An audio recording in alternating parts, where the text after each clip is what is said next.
मुझे सब गलत लगता है। अरे नेक काम करने जा रही हो और फिर मेरी बच्ची को माँ भी मिलेगी, इसमें गलत क्या है? जो हुआ उसके बाद इतनी जल्दी आपकी मेरी शादी, नहीं मुझे कुछ ठीक नहीं लग रहा है। अरे बस थोड़े दिनों बाद करते हैं ना शादी। नहीं, मैंने सोच लिया है, मैं आपसे शादी नहीं करूंगी। कैसे नहीं करोगी? और क्या नहीं किया मैंने तुम्हारे लिए? मेरे लिए? हाँ हाँ, बस तुम्हारे लिए। बड़ी मुश्किल से खुद को बनवाया, आसान नहीं था, पर जो करना पड़ा सो करना पड़ा। क्या क्या करना पड़ा?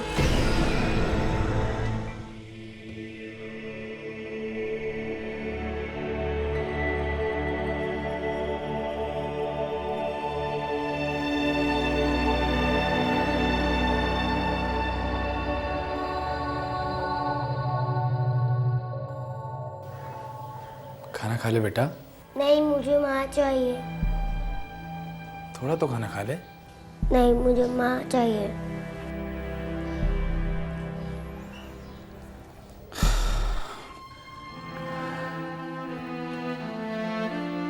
यशपाल, बेटा तू दूसरी कर ले। बापू मैं सोनी को नहीं भुला सकता। अरे पर बच्ची ने भुलाना तो जरूरी है। कोई दूसरी इसकी माँ कैसे बन सकेगी बापू? अगर बच्ची की माँ सी बच्ची की माँ बन जाए तो तने कोई एतराज है? अपनी स्मृति? हाँ बेटा, अपनी स्मृति, बहू की छोटी बहन। अरे बापू, उसका और मेरा रिश्ता बहुत अलग है। मैं उसे पत्नी कैसे मानूं बापू? अरे ना मान। एक बार बच्ची ने मासी को माँ मान लिया तो धीरे धीरे तेरी साली भी तेरी घरवाली बन जाएगी। बापू मैंने ठीक ना लगे, मैंने सोचने दे। तू जितने दिन सोचेगा उतने ही दिन ये बच्ची भूखी सोएगी।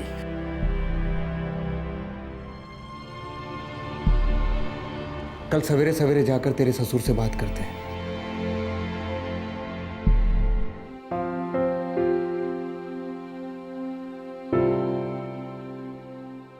बादल सिंह जी, आपने तो हमारे दिल की बात छीन ली। हमारी स्मृति गुड्डी को उतना ही प्यार देगी जितना सोनी देती थी।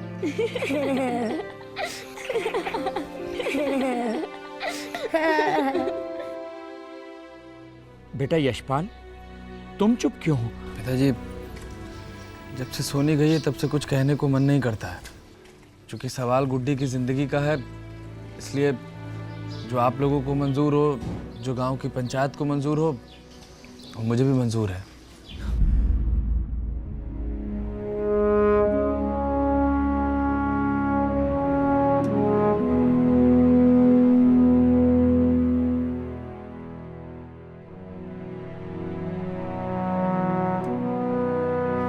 मासी, ये मेरे लिए? हाँ बेटा, ये सब की सब आपके लिए, मेरी गुड्डी जानू के लिए। गुड्डी, जा बेटा, तेरे बापू और दद्दू घर जा रहे हैं, उनके साथ घर जा। नहीं, मुझे माँ चाहिए। माँ तो यहीं नहीं रह सकती। उसी के लिए बात करने आए ये लोग आज यहाँ पर। सच? बिल्कुल सच कह रही हो, लेकिन ये यहाँ नहीं रहेगी, तू जाएगी उनके घर यशपाल से शादी करके। ये क्या बोल रहे हो आप? ये कैसे हो सकता है? तो इसमें गलत क्या है? सदियों से यही होता आ रहा है। और फिर ये तेरी अपनी सोनी दीदी की बेटी गुड्डी की जिंदगी का सवाल है।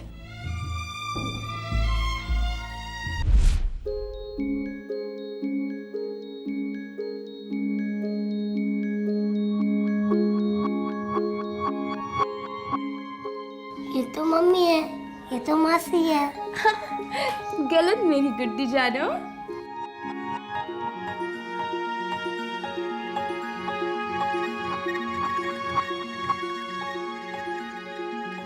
ये मम्मी है, ये मासी है, और ये मेरा छोटा भाई। Very good, very good.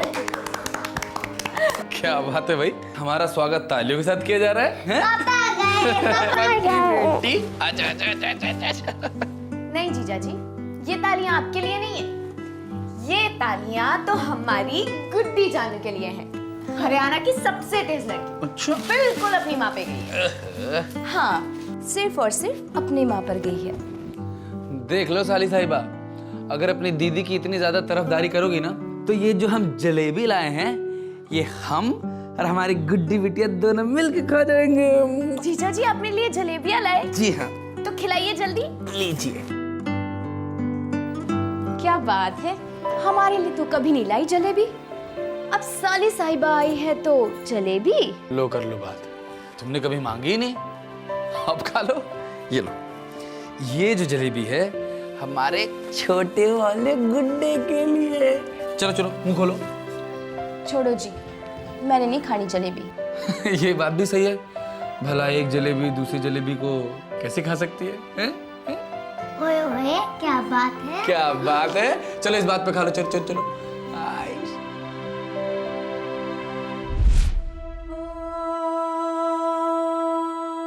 Panchayat से बात करनी है, सगाई की तारीख निकलवानी है, बहुत सारे काम करने हैं, लेकिन सिर्फ तेरी हाँ करने के बाद। मैं जीजा जी से अकेले में बात करना चाहती हूँ।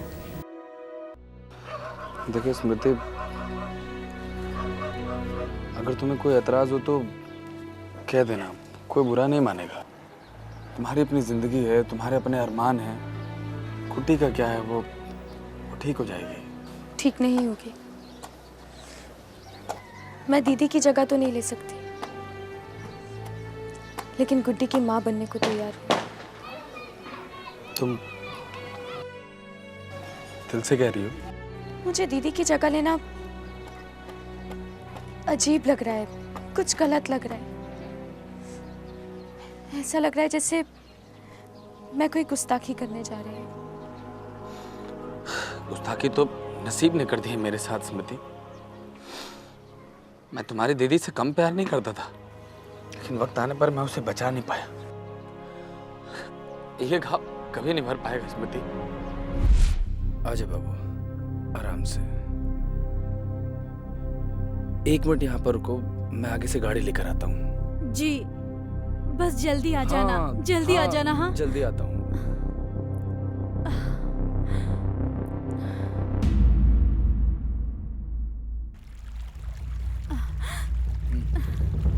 क्या हुआ? अरे तबीयत खराब हो रही है क्या? नहीं। अरे उल्टी जैसा मन हो रहा तो यहीं कर ले। नहीं, घर पहुंचने तक सह लूंगी। अरे घर पहुंचने में भी 40 मिनट लग जाएगा। चल उतर उतर उतर उतर, यहीं कर ले। चल चल आजा। अरे मैं हूं ना यहाँ पर। चल चल आजा आजा आजा चल। जा जा। हाँ हाँ, हो रहा है उल्टी जैसा मन हो रहा है। पता नहीं, प्यास प्यास सी लग रही है। प्यास प्यास सी लग रही है। एक मिनट।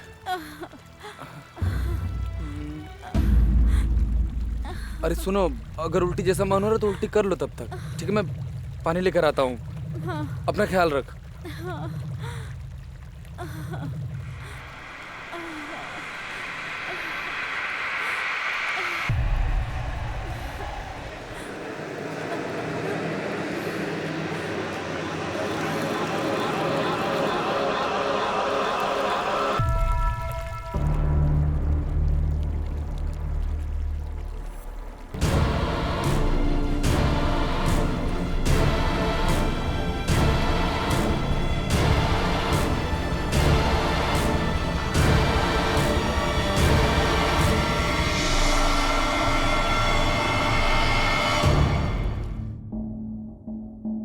मोबाइल फ़ोन यूज़ करती हैं? जी नहीं साहब। आप लोग माता पिता हैं उसके? हाँ जी। आप में से किसी की कोई दुश्मनी किसी से? नहीं साहब, किसी के साथ किसी भी तरीके की कोई दुश्मनी साहब। इंस्पेक्टर साहब, जितना हो सके मेरी बीवी को ढूंढिए, वो बीमार भी है और पेट से भी है। यशपाल, मुझे तस्वीर चाहिए तुम्हारी पत्नी की। ये कॉपीज करवाओ। किशन नगर, रमन नहर और मोहकपुर सभी पुलिस स्टेशन को इन्फॉर्म करो। जी सर।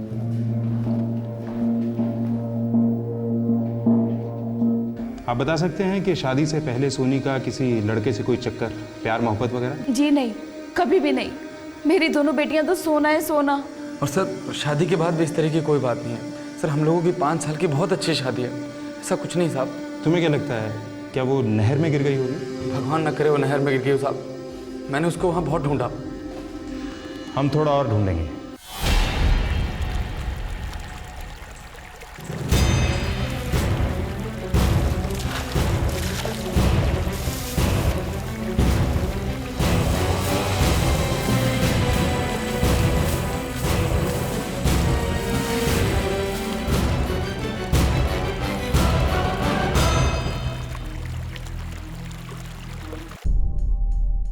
लाश बुरी तरह से सड़ चुकी है, लेकिन है यही लड़की। प्रेग्नेंट थी? 7 महीने। मेल चाइल्ड था उसके पेट में। मौत का कारण? डूबने से मौत हुई है, करीबन 72 घंटे पहले, रफली 3 दिन। 3 दिन पहले मिसिंग कंप्लेंट लिखवाई थी इसके पति ने। वैसे और कोई घाव या निशान वगैरह? नहीं, पर हाँ उसके ब्लड में एंटीबायोटिक के ट्रेसेस मिले हैं। ये औरत बीमार थी। यशपाल, जब तुम पानी लेने गए तो आसपास कोई था? नहीं इंस्पेक्टर साहब, आसपास कोई भी नहीं था। हम सिर्फ 5 मिनट के लिए पानी लेने के लिए गए थे और फिर वापस आ गए थे। तुम दोनों वहाँ रुके ही क्यों थे? इंस्पेक्टर साहब, उसकी तबीयत बहुत खराब थी। हम लोग डॉक्टर के पास से आ रहे थे और दवाइयाँ खाने की वजह से उसको उल्टी आ रही थी, इसलिए हम लोग वहाँ नहर के किनारे रुक गए थे। हमारी तहकीकात से यही लगता है कि उल्टी करते करते वो फिसल कर नहर में गिर गई, डूब कर मौत हुई और पानी बहा ले गया लाश को। तकदीर ने तो मेरी जिंदगी बहा दी इंस्पेक्टर साहब। मेरी बीवी चली गई, मेरा होने वाला बच्चा चला गया, मैं तो कहीं का नहीं रहा इंस्पेक्टर साहब। अब मेरी गुड्डी का क्या होगा? मेरी गुड्डी का क्या होगा इंस्पेक्टर साहब?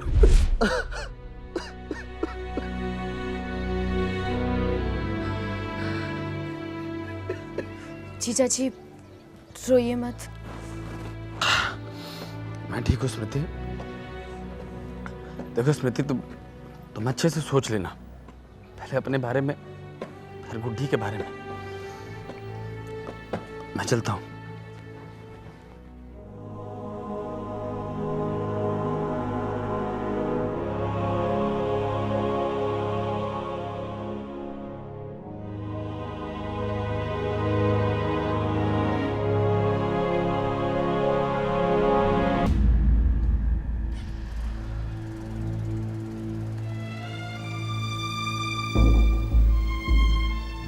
बेटी स्मृति, तेरी मंजूरी पूरी है ना?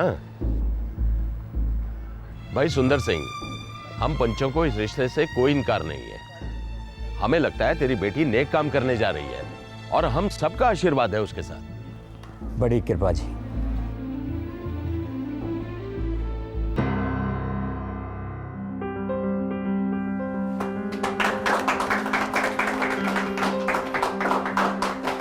बेटी गुड्डी, आज से तू अपनी मासी को माँ कहना। बेटा स्मृति, आज से तू भी इसे अपना जीजा जी नहीं कहना। अरे खड़ी क्या है, मुंह तो मीठा करा अपने होने वाले पति का।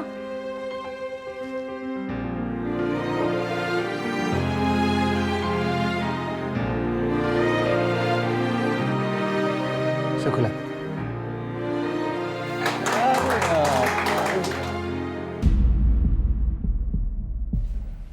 इतनी जल्दी नहीं है अलावत। किसी पे शक है सर? हाँ, उस पुल पर और उस नदी पर।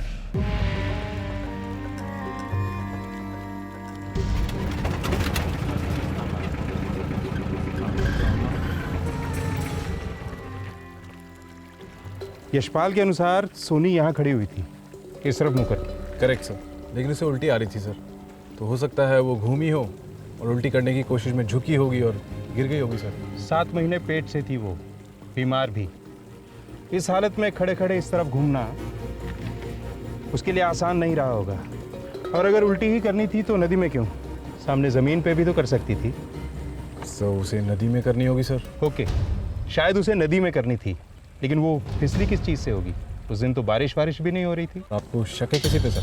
सोनी यहाँ से फिसली नहीं है, बल्कि उसका दिमाग फिसल गया होगा कभी। सर आपका मतलब वो मेंटली अनस्टेबल थी? पूरे चांसेस हैं कि कोई चीज़ उसे बहुत ज़्यादा परेशान कर रही थी, बहुत दर्द हो रहा था उसे। वो यहाँ से फिसली नहीं है, बल्कि यहाँ से कूद गई है अहलावत। ये सुसाइड का केस हो सकता है। पुलिस को शक हो रहा था कि सोनी एक्सीडेंटली फिसल कर नहीं गिरी है, शायद ये हो सकता है कि उसने आत्महत्या की हो। लेकिन सोनी 7 महीने प्रेग्नेंट थी, ऐसी हालत में वो आत्महत्या क्यों करती? क्या था इस दुखद मौत का राज?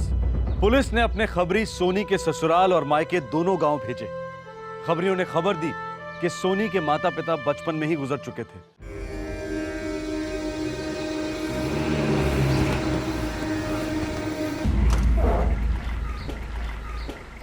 आपने अपनी कंप्लेंट में लिखवाया था कि सोनी आपकी बेटी थी। लिखवाया था? बर्थ सर्टिफिकेट दिखाइए, साबित कीजिए कि आप ही ने सोनी को जना है।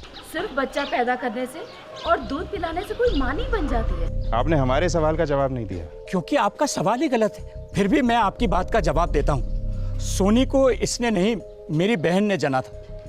इंस्पेक्टर साहब, सोनी जब 4 साल की थी तभी उसके माता पिता की मृत्यु हो गई एक एक्सीडेंट में। तब से लेकर हमने उसे पाला पोसा, 4 किताब पढ़वाई, हाथ पीले किए हमने उसके। हम माँ बाप नहीं हुए उसके। और आपकी दूसरी बेटी स्मृति, वो कौन है? जो आपने कहा वही, वो हमारी बेटी है, उसे इसने जना है। मगर इंस्पेक्टर साहब, हमने उन दोनों में कभी कोई भेदभाव नहीं किया। उन दोनों में सगी बहनों से ज्यादा प्यार था। और अब तो स्मृति सोनी की बच्ची गुड्डी की माँ भी बनने जा रही है। हाँ, 1 महीने बाद स्मृति और यशपाल की शादी है। आपकी बेटी स्मृति अभी कहाँ है? जी काम से गई है बाहर। पर बात क्या है? देखिए, हमें लगता है कि सोनी फिसल कर गिरी नहीं है, उसने आत्महत्या की होगी। आत्महत्या?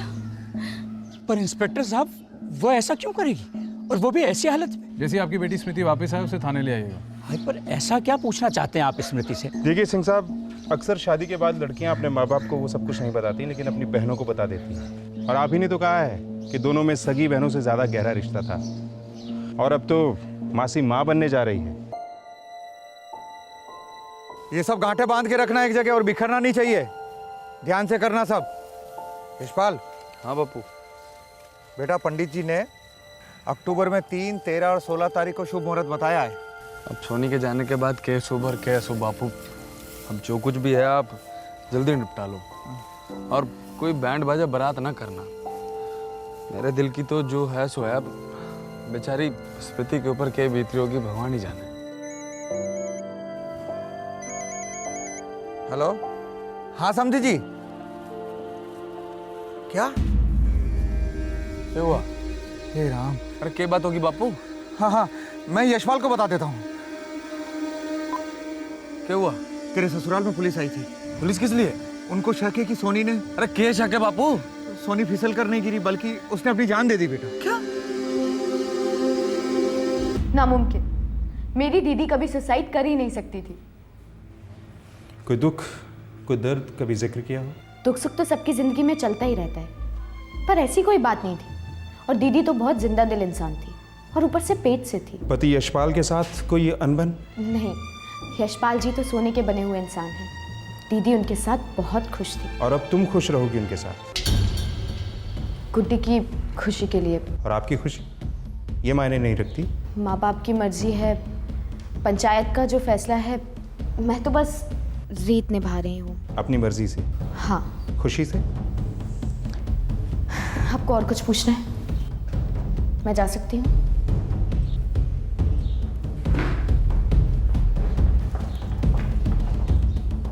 सर की स्मृति और यशपाल दोनों की डिटेल बैकग्राउंड चेकिंग करी सर। किसी के मुंह से एक लफ्ज़ भी नहीं निकला। सबका यही कहना है कि स्मृति जैसी बहन नहीं और यशपाल जैसा पति नहीं। इतनी मिठास से तो डायबिटीज हो जाए किसी को। अलावत, फिलहाल ये केस बंद कर दो, लेकिन मेरी गारंटी है कि ये 2 और 2 4 वाला केस नहीं है। ये फाइल फिर खुलेगी। सालों क्रिमिनल केसेस हल करते करते पुलिस ऑफिसर्स की इंट्यूशन पावर बड़ी तेज हो जाती है। हर केस में भले ही पूरी तरह से नहीं, लेकिन हल्की हल्की दस्तक जरूर सुनाई देती है। पुलिस को स्मृति की चुप्पी और झिझक पर भरोसा था, क्योंकि यही चुप्पी इस केस में हुए जुर्म को उजागर करने वाली थी।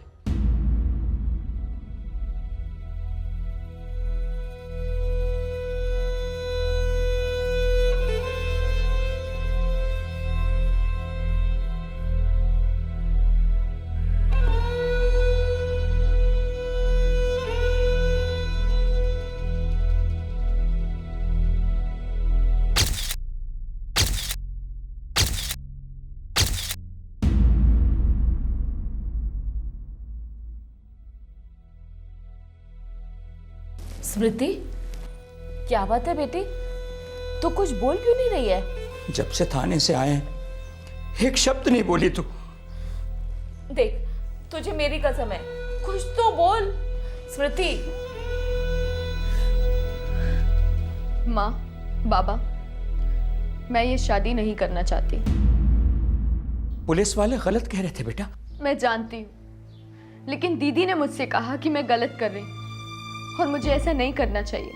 सोनी मर गई है बेटा। नहीं बाबा, दीदी जिंदा है मेरे अंदर, और वो मुझे कहती है कि स्मृति तू ऐसे कैसे कर सकती है, ये गलत है, ऐसा मत कर।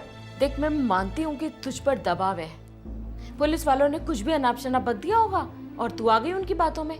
पुलिस वालों ने कुछ भी नहीं कहा, लेकिन मैं जानती हूँ कि दीदी कभी सुसाइड कर ही नहीं सकती थी। माँ, आप ही बताओ, क्या एक औरत कभी भी ये बर्दाश्त कर सकती है कि उसका पति किसी और का पति बन जाए, चाहे फिर वो उसकी खुद की बहन क्यों ना हो? अगर मैंने ऐसा किया तो दीदी टूट जाएगी। वो किसी और को ब्याह कर घर ले आएंगे, तब गुड्डी का क्या होगा? बाबा, गुड्डी के लिए हम हैं ना।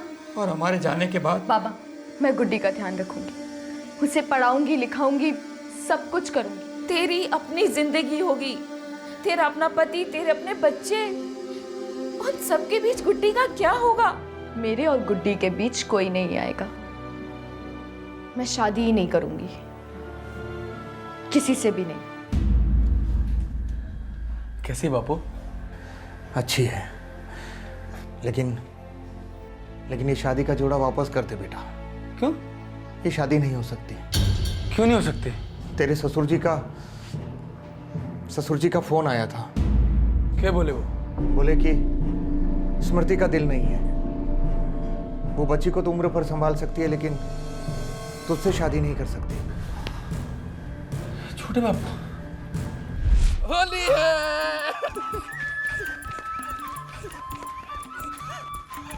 देखो कितना भगा रही तुम्हारे संभल के।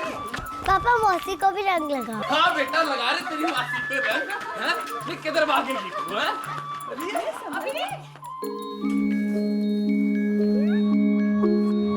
मम्मी, मुझे छोटू को भी रंग लगाना है। लगाओ।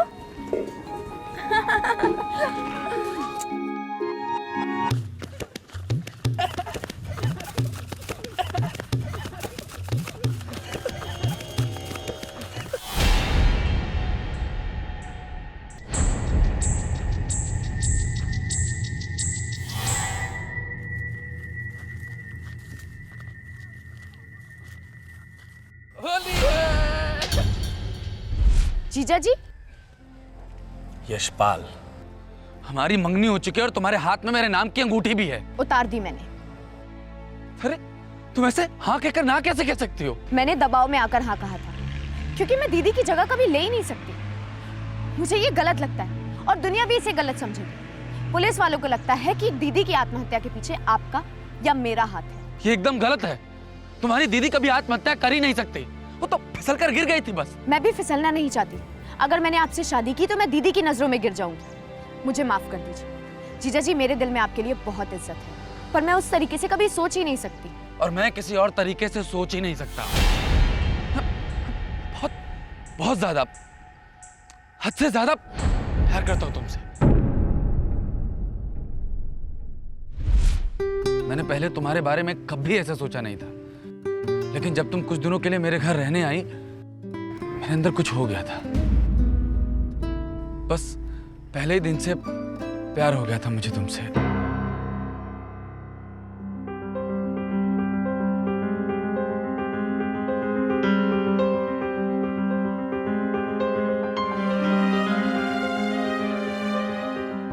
दीदी के होते हुए आप मेरे बारे में ऐसा सोच भी कैसे सकते थे?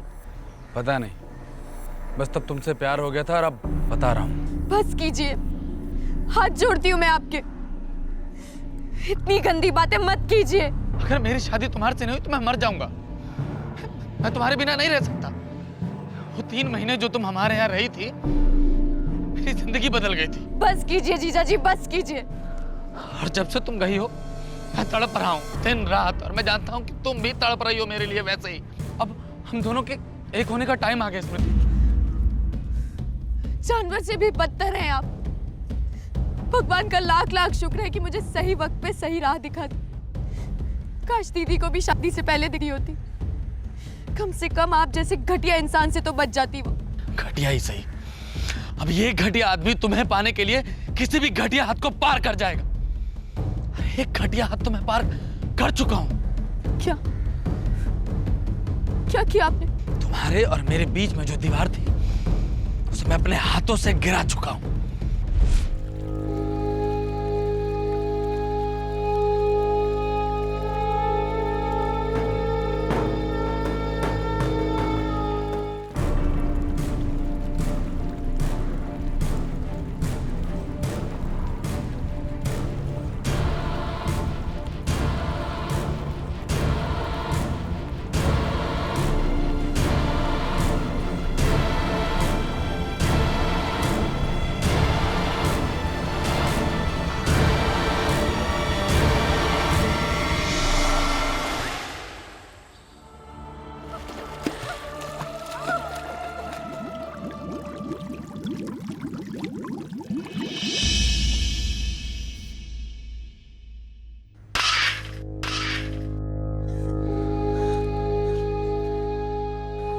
स्मृति, मुझे तुम्हारी सोनी दीदी से नफरत नहीं थी, मुझे तो तुमसे ज्यादा प्यार था।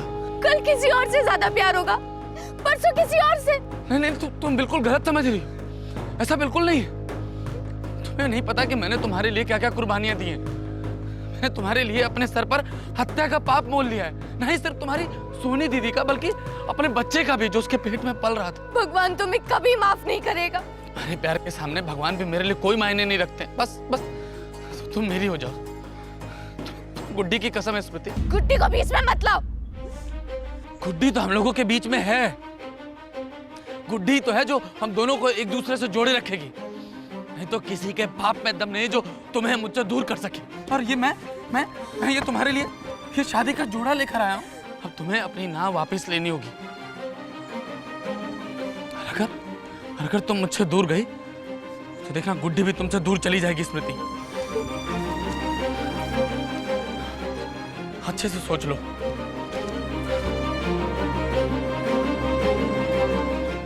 स्मृति के सर पर दो धारी तलवार लटक रही थी। एक तरफ था सोनी के कत्ल का शौक और दूसरी तरफ गुड्डी के अनाथ हो जाने का डर।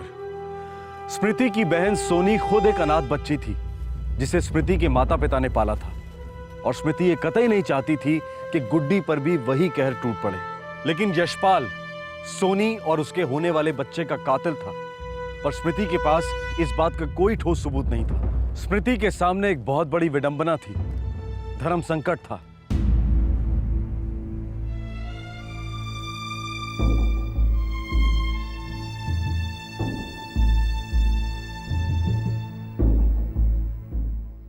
भाई सुंदर सिंह, तुम्हें जो कुछ कहना है दिल खोल के बेझिझक कहो। पिछली बार मैंने हमारी बेटी स्मृति और यशपाल की शादी की अनुमति मांगी थी आपसे। वो तो हमने दे दी थी, लेकिन अभी बात क्या है? अब ये सगाई मेरी बेटी तोड़ना चाहती है। कारण क्या है? कारण तो वो बेहतर जानती है। मेरी आपसे इतनी विनती है कि उसे आप अपना पक्ष पंचायत में रखने की अनुमति दें। देखो बेटी, हमारे यहाँ ऐसा ही होता आया है। अगर कोई माँ बेवक्त गुजर जाती है तो मासी माँ बन जाती है, लेकिन तुम ये प्रथा तोड़ना क्यों चाहती हो? मुझे मासी से माँ बनने में कोई एतराज नहीं है। मैं खुशी खुशी गुड्डी की माँ बनने को तैयार, पर मैं अपने बहन के पति को अपना पति नहीं बनाना चाहती। ऐसे कैसे हो सकता है? अगर तुम्हारा ब्याह कहीं और हो जाए तो इस बच्ची को कौन अपनाएगा? मेरा ब्याह कहीं नहीं होगा, मैं कसम खाती हूँ। आप कहें तो मैं लिख कर देती हूँ। मैं जिंदगी भर गुड्डी का ख्याल रखूंगी, कंवारी रहूंगी। प्रथा सिर्फ बच्ची की देखभाल करने की नहीं है, प्रथा अपनी दीदी के पति की देखभाल करना भी होता है। ये इंसान तो मेरी दीदी का पति कहलाने के लायक ही नहीं है, और ना ही गुड्डी का पिता कहलाने के लायक है। इसने मेरे सामने कबूल किया है कि इसी ने मेरी दीदी की हत्या की। मेरी दीदी की मृत्यु कहीं से फिसलकर या गिरकर नहीं हुई थी, ना ही उन्होंने आत्महत्या की थी। मेरी दीदी की हत्या हुई थी, और वो हत्यारा ये है। क्या बात कर रही है छोरी? होश में तो हो? अब तक नहीं थी, पर अब होश में भी हूँ और पूरे जोश में भी। आप प्रथा की बात कर रहे थे ना, तो आइए आज एक नई प्रथा शुरू करते हैं। इस हत्यारे को पुलिस के हवाले कर दो। बोलिए, तो शुरू होगी ये नई रीत?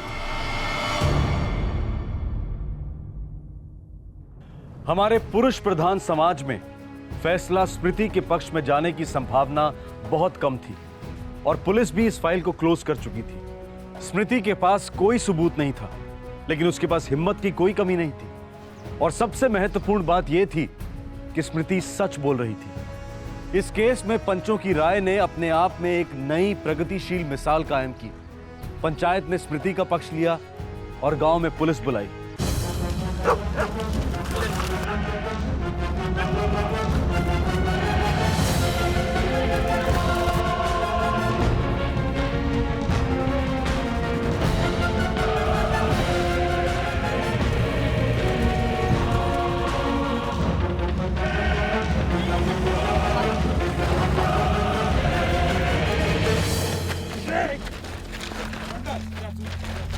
अब अदालत जो थप्पड़ मारेगी ना, उसकी गूंज पूरे 14 साल तक सुनेगा तू यशपाल सिंह।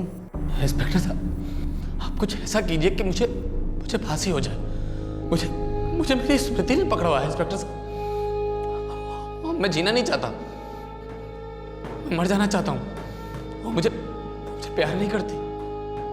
तुझ जैसे हैवान को कोई औरत कैसे सहन कर सकती है? तूने उसकी बहन का कत्ल किया जब वो 7 महीने पेट से थी।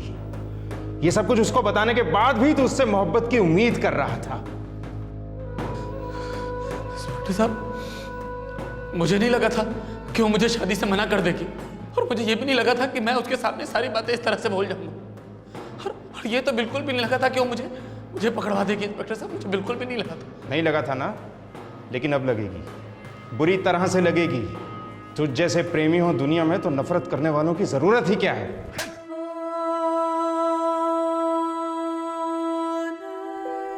24 साल की स्मृति अब मासी से मां बन गई है। गुड्डी उसे कई मुश्किल सवाल करती है और स्मृति उनके आसान जवाब ढूंढने की कोशिश करती रहती है।